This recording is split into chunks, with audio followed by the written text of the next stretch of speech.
Good morning mga ka-farmers. Ito yung mga alaga namin mga ka-farmers. Ito ang dapol. Yan. At ito namang ang red bower mga ka-farmers. Ayan o. Taba nyo. Yan. Sobrang taba. Yan. Hindi pa siya busog yan mga ka-farmers. Halos katatali lang nila. Yan o. Tako kumain. Ang taba niya. Babae ito mga ka-farmers. Babae.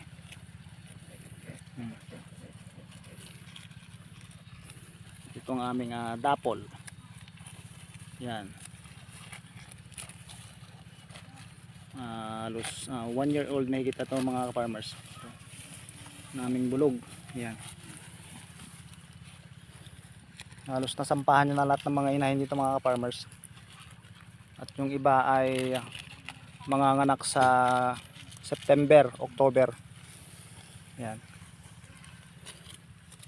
Ito, nasampahan na rin to. Full blood.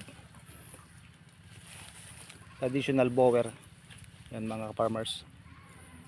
Ang ating kambing. Yan. Marami silang pagkain ngayon mga farmers kasi ulan ng ulan. Yan. Mabilis lang tumubo ang damo. Yan. Ito naman yung bulog. Yung kapatid niya. Yung bulog ito. 6 months na ito mga ka-farmers. 6 months old.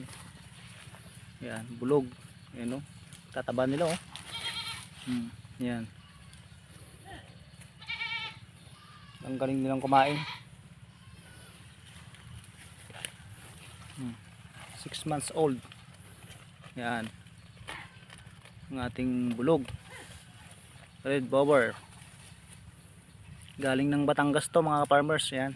Binili po natin. Maliliit pa lang sila nun. Yan, ang laki nila. Yan. Yan siya oh. Kumakain siya ng bunga ng germelina. Yan. Yan mga ka-farmers. Thank you.